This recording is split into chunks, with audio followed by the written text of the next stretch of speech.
Welcome back to another episode of Panthers Tracks. I am your host, Ellis Williams. We're recording this in our Charlotte offices on a Thursday. I'm joined again by Jonathon Alexander. My man, how you doing? Pretty good. Good to see you. I have a surprise. Just got back from vacation, and I got a surprise for you. And I probably should have asked you first. Oh no. What could it be? What could it be?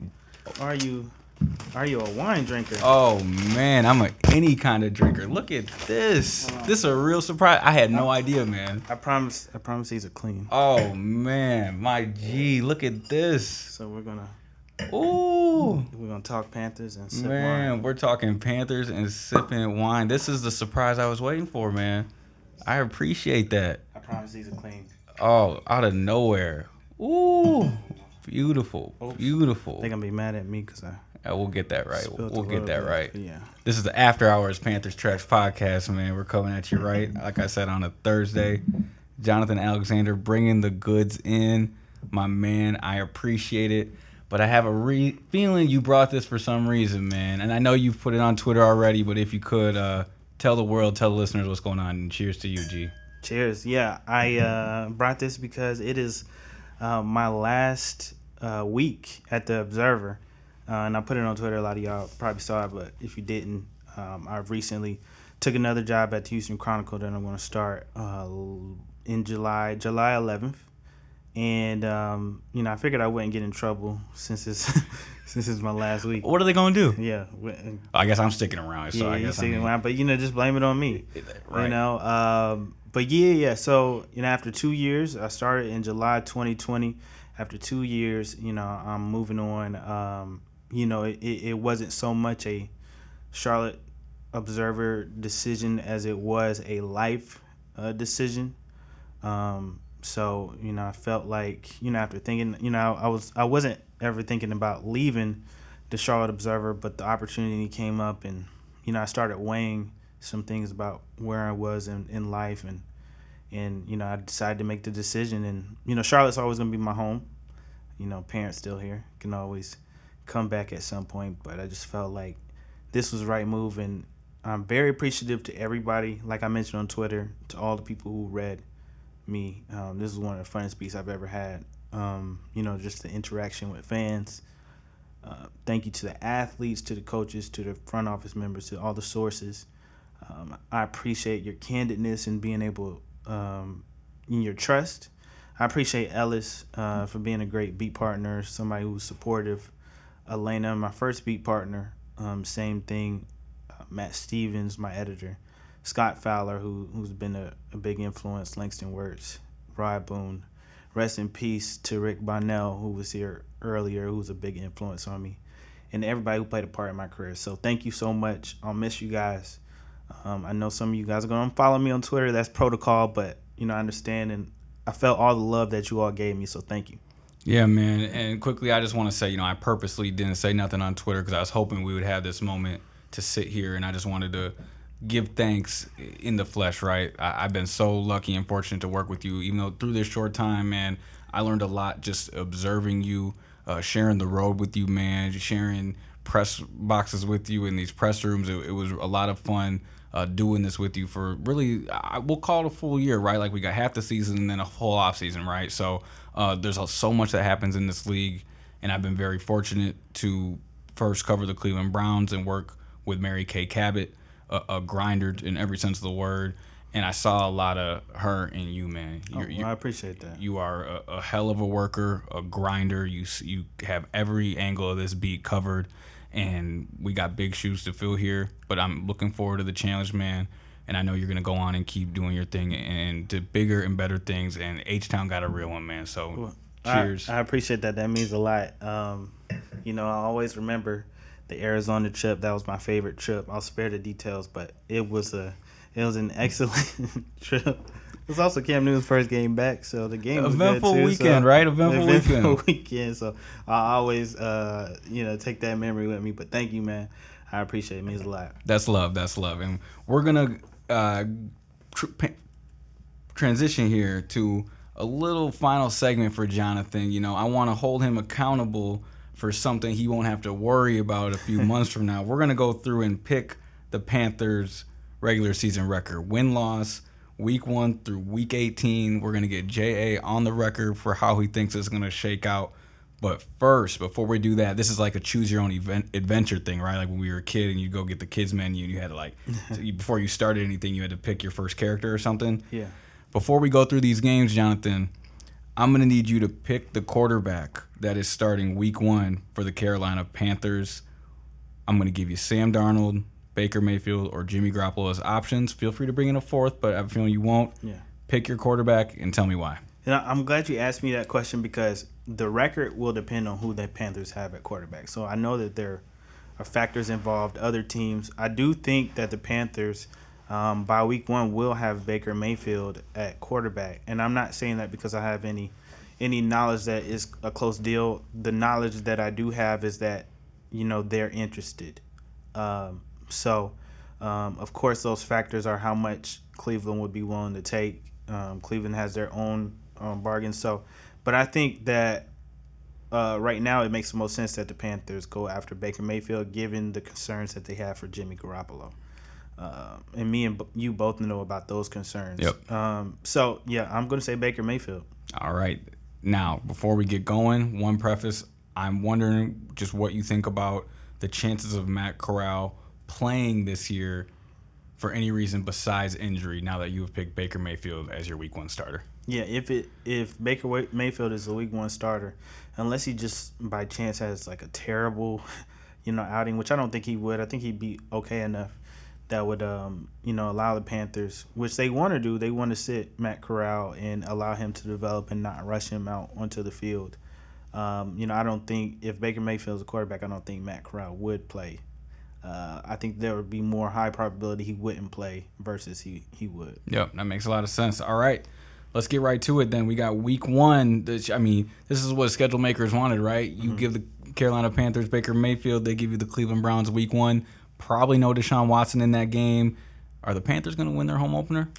Please do, guys, challenge me on this. I'm going to say they lose the week 1 opener. All right, we're starting out with an L.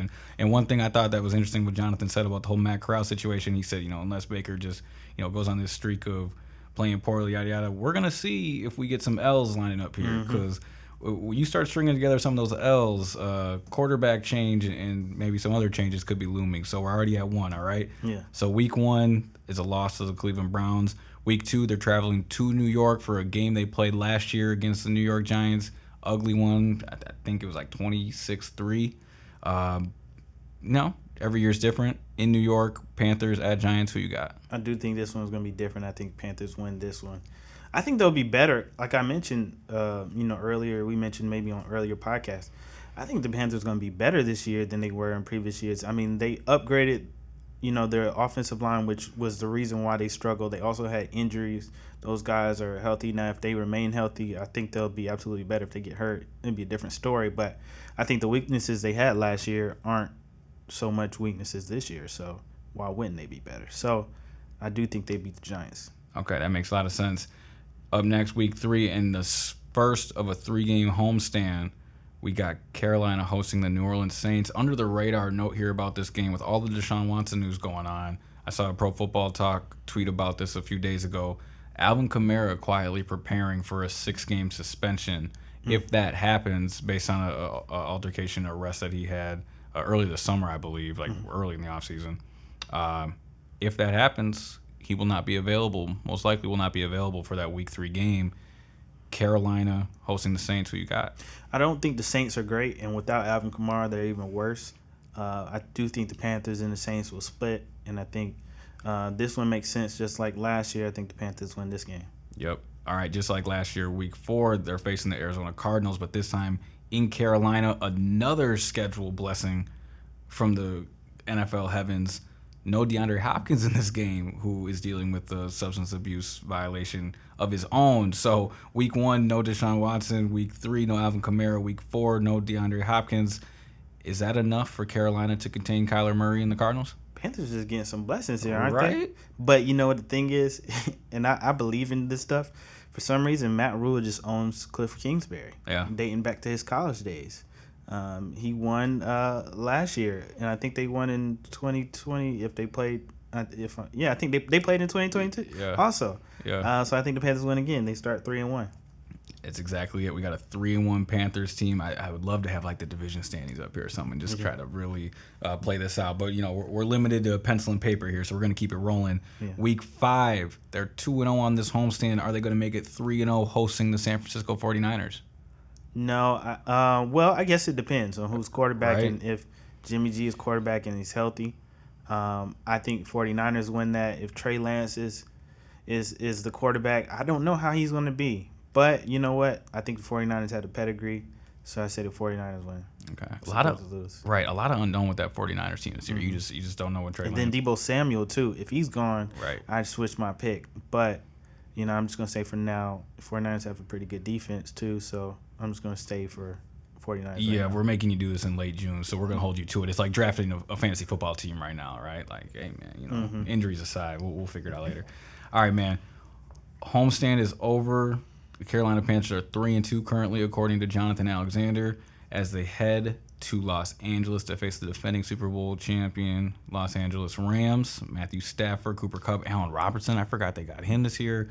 Aaron Donald, the highest paid defensive player ever. A lot to like about the Rams. All right, we ain't going to waste no more time on that one. We don't have to waste time on that one. No more time on that one. It's going to be a quick trip in Inglewood, man. All right, well, they're flying back to host Tom Brady and the Buccaneers. Is that going to change anything? No, I think that's going to be an L too. The Bucs are just a really good team, and they seem to own the Panthers. All right, so right now through 7 games, we have the Carolina Panthers sitting at 3-4, 1 game under 500 as they travel to Atlanta. That's got to be a good sign and a good time in the schedule to head towards Atlanta, huh? Yeah, I think the Panthers win that. They've won in Atlanta before. They always seem to split. Who do you think starting at quarterback there? You know what? I think Marcus Mariota starts at quarterback. I do think the Falcons are going to be the worst team in the NFL this year. I think the Panthers, if they lose to the Falcons, it'll be so terrible. But they tend to split no matter what. Even when they were undefeated at that time and went 15-1, they lost to the Falcons, who weren't a great team. So I think the Panthers win that game. They're going to face them twice in 3 games here coming up. But in between that Falcon Dirty Bird sandwich, the Panthers have a trip to Cincinnati to face the AFC defending champion Bengals. Joe Burrow, Jamar Chase, T. Higgins. Do the Panthers have enough secondary depth to combat the Bengals' air attack? I think the Bengals are one of my favorite teams to watch. They're exciting. They're young. They got a really good defense. I think the Bengals win that one. Atlanta again. This time Atlanta traveling to Carolina. You said they're going to split. You're going to hold yourself to what you said a minute ago? No, I changed. They always split, but I think the Falcons are just so bad. Got you. I don't think the Falcons are going to win more than 3 games. So I'm going to say the Panthers win that. It's a big win. Gets them back to 500. This feels like a team that's going to be flirting with that 500 mark all year, right? Up next, week 11. We're cruising through this, man. The Panthers travel to Baltimore to face Lamar Jackson and the Ravens. That's going to be a blast. Just covering the Browns for the 2 years I did, Lamar is my favorite player to watch in person. Like, you see him on TV, he looks like the fastest player on there, a Mike Vick, Madden 04 type. He's even faster in person, man. I don't know how the Panthers are going to defend him. Maybe practicing against Kyler Murray will help them with that. Yeah. Regardless, week 11, Carolina traveling to Baltimore. Who you got? I think for the Panthers to win, they're going to have to force turnovers.